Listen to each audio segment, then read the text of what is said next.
Seorang remaja perempuan berusia 19 tahun antara 15 individu yang ditahan selepas terbabit dengan kegiatan penagihan serta penyalahgunaan dadah. Gejala merokok di kalangan pelajar sekolah bukan perkara baru. Jabatan Siasatan Jenayah Narkotik Selangor juga mendapati penyalahgunaan dadah membabitkan golongan pelajar semakin meningkat.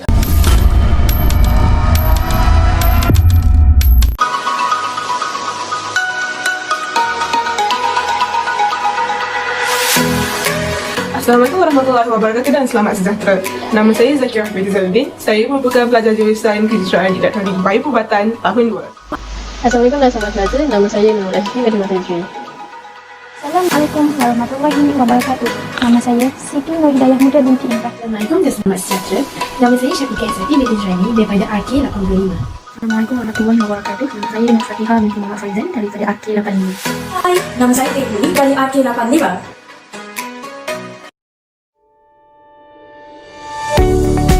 Penyalahgunaan bahan terlarang juga dikenali sebagai salah guna dadah adalah di mana corak penggunaan bahan tersebut oleh seseorang pengguna dalam kuantiti yang banyak dan dengan kaedah-kaedah yang berbahaya kepada diri dan juga orang sekeliling.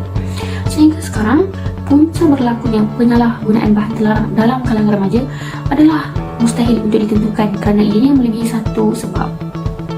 Walau bagaimanapun, punca utama berlakunya penyalahgunaan bahan terlarang dalam kalangan remaja tersebut adalah disebabkan oleh dua faktor utama. Yang pertama adalah faktor seperti rakas bayi dan juga yang kedua adalah seperti persekitaran seseorang tersebut. Kita akan rungkaikan satu demi satu di dalam video-video yang seterusnya. Saya akan utarakan tajuk saya iaitu faktor penyalahgunaan bahan terlarang dalam kalangan remaja. Salah satu daripada faktor itu adalah dengan kurangnya pemantauan ibu bapa dalam kehidupan seharian. Ibu bapa terlalu sibuk dengan urusan kerja sehinggakan mereka terlupa untuk memantau aktiviti anak-anak mereka. Adalah tidak wajar bagi ibu bapa jika mengabaikan anak-anak mereka dengan alasan untuk mencari rezeki kerana itu tanggungjawab mereka, sedangkan mereka lupa bahawa mendidik anak-anak dengan betul merupakan tanggungjawab mereka juga. Tingkah laku anak tidak akan dapat lagi diawasi dan dibendung kerana kurangnya komunikasi antara keluarga.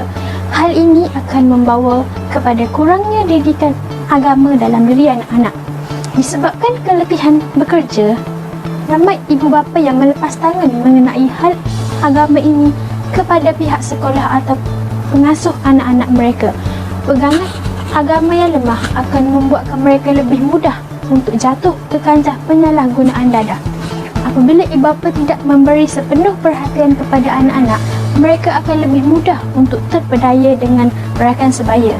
Kurang didikan dan perhatian oleh ibu bapa menyebabkan mereka lebih cenderung untuk mengikut jejak rakan mereka kerana mereka sedar bahawa ibu bapa mereka tidak akan tahu akibat daripada kurangnya pemantauan daripada mereka sendiri.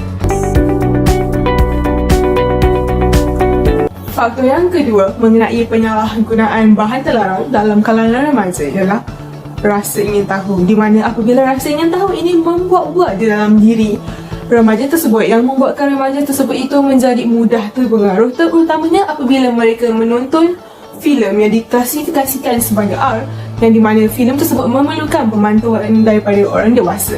Seterusnya, dadah preskripsi, di mana dadah preskripsi ini ataupun over the counter, yang di mana dadah yang mudah untuk didapati di farmasi, ini akan menjadikan percubaan untuk mencuba dadah itu sukar untuk dielakkan. Selain itu, kurangnya pengetahuan di dalam diri remaja mengenai kesan negatif pengambilan dadah membuatkan mereka lebih mudah untuk terjebak dengan penyalahgunaan dadah, yang di mana akan memberikan kesan yang buruk terhadap diri mereka dan juga masa depan mereka.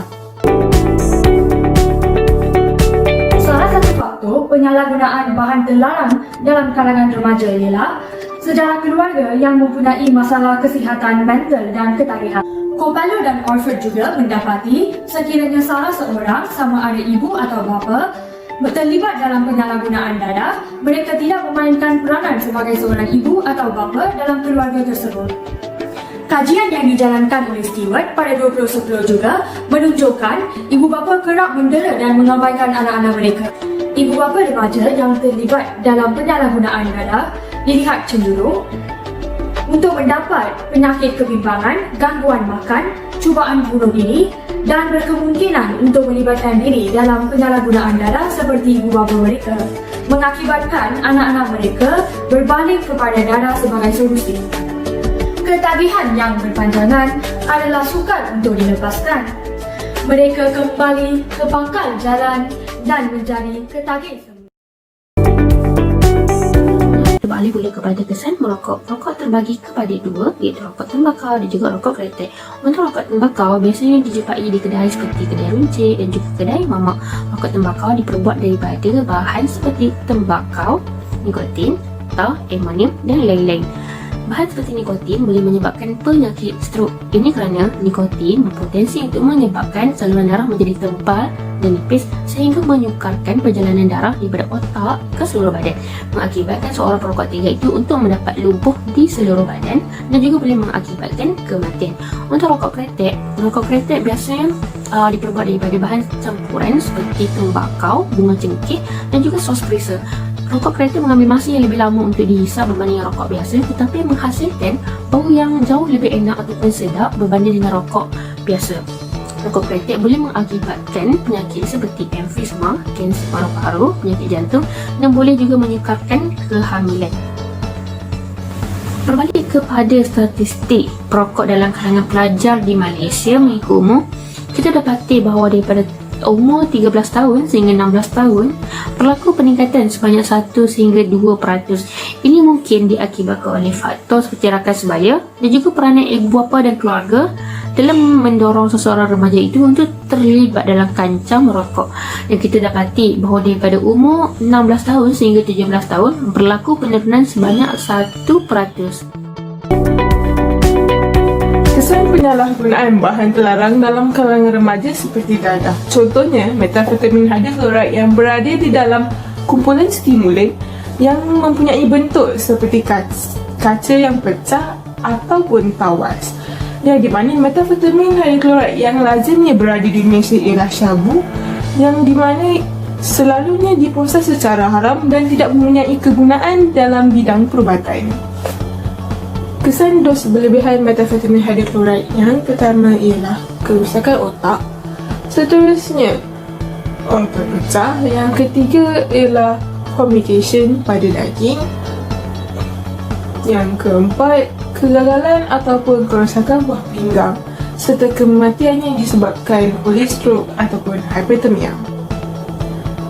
Contoh yang kedua ialah gam, petrol dan inhaler lain. Walaupun gam, petrol dan inhaler lain ini boleh didapatkan di pasaran biasa, namun ianya juga boleh memberikan kesan yang negatif sama seperti dadah apabila ia disalahgunakan, di mana aktiviti menghirup gam akan menyebabkan kerosakan yang kekal pada otak dalam masa yang singkat ataupun lebih dikenali sebagai gila. Kekerapan menghirup gam ataupun petrol ini akan menyebabkan pengguna itu menjadi hayal dan juga ketagih. Statistik yang dipaparkan ialah statistik penglibatan remaja terhadap dadah di dalam Malaysia dari tahun 2014 sehingga 2019.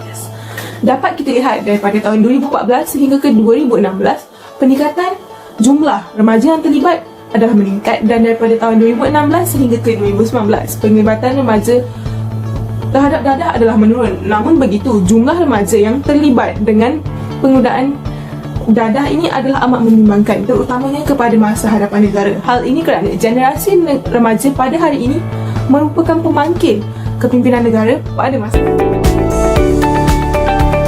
Saya akan membincangkan tentang kesan-kesan penyalahgunaan bahan dari segi individu. Terdapat banyak kesan yang akan dihadapi oleh seseorang yang menyalahgunakan bahan seperti dadah dan rokok. Tapi, saya akan menerangkan 3 kesan utama daripadanya. Yang pertama, fizikal badan. Secara amnya, fizikal badan mereka akan terjejas dari segi luaran maupun dalaman. Seperti contoh, penyakit dadah sering mempunyai penampilan seperti pangkal nyawa kerana mereka mempunyai pipi yang cengkung dan bertubuh kurus. Manakala perokok pula akan mempunyai gigi yang bertukar kekuningan dan mempunyai masalah gusi disebabkan oleh asid dan nikotin yang terkandung di dalam rokok itu sendiri. Yang kedua, dipandang serong. Oleh kerana kebanyakan mereka mempunyai penampilan yang agak membimbangkan di mata orang lain, mereka merasakan diri mereka kurang sesuai untuk gaul atau sukar untuk difahami oleh masyarakat yang lain. maka mereka sering kali berkumpul bersama mereka dan melipat di kawasan-kawasan yang tidak sepatutnya, menyebabkan mereka disalah faham dan dipandang sirom oleh masyarakat. Yang ketiga, masa depan terjejas. Oleh kerana golongan ini membawa penampilan sedemikian rupa dan sering dipandang sirom oleh masyarakat, mereka menjadi sukar untuk memperoleh pekerjaan yang mereka ingini dan lebih sukar untuk menjalani kehidupan normal seperti orang lain. Seperti contoh, perokok seringkali mempunyai kondisi yang dipanggil gangren, iaitu tubuh badan mereka mati atau rosak akibat kurang bekalan oksigen atau dijangkiti oleh kuman. Ini mengakibatkan mereka sukar untuk bekerja seperti orang lain. Dan seperti yang kita tahu, ketagihan tidak mudah untuk ditinggalkan begitu saja. Jadi masalah ini akan bertambah lebih serius apabila si penagih tidak mempunyai bekalan yang mencukupi. Mereka cenderung untuk menjadi ganas dan cenderung untuk melakukan jenayah seperti merompak, mencuri, malah sanggup membunuh orang semata-mata untuk mendapatkan bekalan yang mereka ingini. Kali ini saya akan bercakap mengenai kesan penyalahgunaan bahan terlarang kepada keluarga dan juga masyarakat. Kesan yang pertama ialah maruah akan tercemar. Maruah keluarga akan tercemar sekiranya salah seorang daripada ahli keluarga tersebut dengan bergabah. Ahli keluarga juga perlu menanggung kos yang tinggi untuk merawat mereka agar pulih daripada masalah tersebut. Seterusnya, pelepasan asap rokok sesuka hati pasti akan menimbulkan masalah di dalam keluarga kerana tidak kebiasaan kepada ahli keluarga yang lain. Kesan yang kedua ialah sekitaran yang tidak aman. Kejiranan pasti tidak akan merasakan kurang kerana kehadiran bagi-bagi dadah tersebut, kerana mereka membuat kegiatan yang tidak moral seperti mencuri, merompak dan lain-lain untuk memuaskan nafsu mereka. Keadaan seperti ini pasti akan mengundang rasa tidak tenteram, rasa tidak selamat kepada masyarakat sekeliling. Seterusnya, pelepasan asap rokok di tempat awam secara sesuka hati pasti akan membuat golongan kanak-kanak dan juga ibu yang mengandung merasa kurang selesa. Jadi sebelum kita ingin merokok, mereka perlu memastikan keadaan sekeliling mereka tiada golongan-golongan yang disebutkan. Kesan yang ketiga ialah masyarakat akan berpecah belah. Pergaduhan antara sebuah keluarga dengan keluarga yang lain pasti akan berlaku.